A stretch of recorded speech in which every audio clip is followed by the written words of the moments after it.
देख रहे हैं कबीर न्यूज। मैं हूं आपके साथ ऋचा कमल।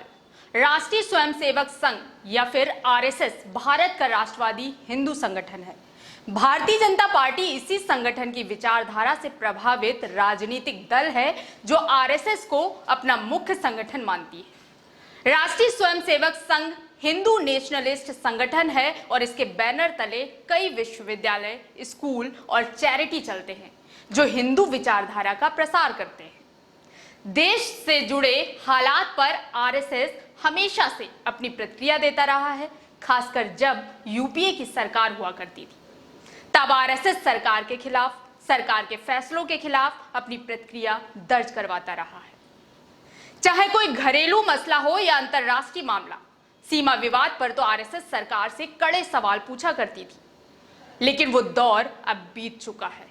मौजूदा सरकार ही आरएसएस की विचारधारा प्रभावित सरकार है, इसलिए चीन के साथ इतनी बड़ी सीमा विवाद झड़प हुई जिसमें देश के 20 जवान शहीद हुए। लेकिन आरएसएस ने मुखर होकर सरकार की आलोचना नहीं की। भारत अभी 2 संकट काल से गुजर रहा है, एक कोरोना वायरस का प्रकोप तो दूसरा चीन के साथ सीमा विवाद। मोदी सरकार दोनों मामलों में हारती नजर आ रही है, इसलिए मीडिया के केंद्र से दोनों मुद्दों को हटाकर तीसरा मुद्दा बना दिया गया है। हमारे प्रधानमंत्री नरेंद्र मोदी जी हों या बीजेपी के अध्यक्ष जेपी नड्डा हों, गृह मंत्री अमित शाह हों या बीजेपी के अन्य नेतागण, सभी बारी बारी से असल मुद्दों से ध्यान भटकाने के लिए कांग्रेस पर हमला कर रहे हैं। कांग्रेस के पुराने फैसलों पर हमला कर रहे हैं। बीजेपी अध्यक्ष जेपी नड्डा ने तो कांग्रेस पर यूपीए सरकार के दौरान राजीव गांधी फाउंडेशन के लिए चीन से डोनेशन लेने का आरोप लगाया है।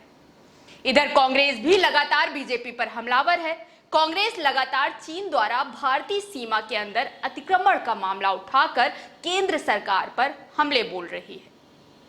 कांग्रेस के सवाल, दोनों पार्टियों के बीच सवालों का दौर चल रहा है। बीजेपी कांग्रेस एक दूसरे से 10-10 सवाल पूछ रहे हैं।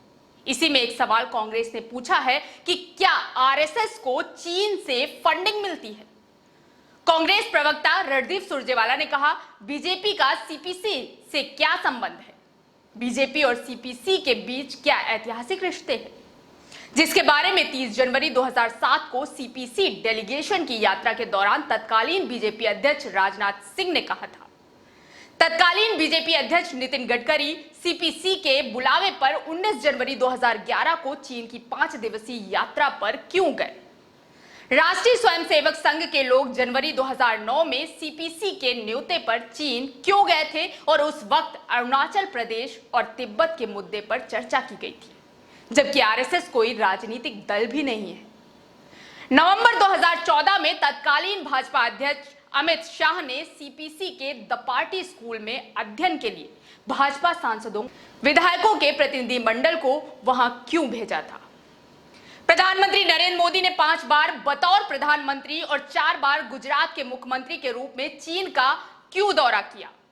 क्या वे प्रधानमंत्री के रूप में 6 वर्षों में चीनी राष्ट्राध्यक्ष के साथ 18 बैठकें करने वाले एकमात्र पीएम नहीं हैं? क्या उनकी झूला डिप्लोमेसी ने क्या काम किया?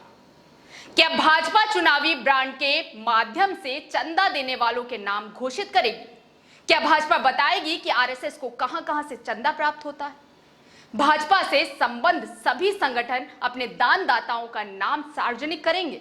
उनकी सूची में भी कई चीनी मूल के नाम शामिल हैं। एक चैनल पर बहस के दौरान कांग्रेस के पैनलिस्ट पवन खेड़ा ने साफ शब्दों में कहा कि कांग्रेस आरएसएस की फंडिंग को लेकर जल्द बड़ा खुलासा करेगी। उन्होंने कहा कि वर्ष 1995 के आसपास आरएसएस को अमेरिका से जो $44 लाख मिले थे, उसके बाद से लेकर 2016 तक की फंडिंग जो आरएसएस को आई वो किसके लिए आई, हम इसका खुलासा करेंगे। पवन खेड़ा ने कहा कि मेरी ये चुनौती है कि आपके पास जो कुछ भी है आप उसे हमारे खिलाफ सार्वजनिक करिए, लेकिन हमारा ये वादा है कि अमेरिका से आरएसएस को किसके मार्फत से कितना पैसा आता था और किस काम के लिए आता था वो सब हम भी खुलासा करने वाले हैं।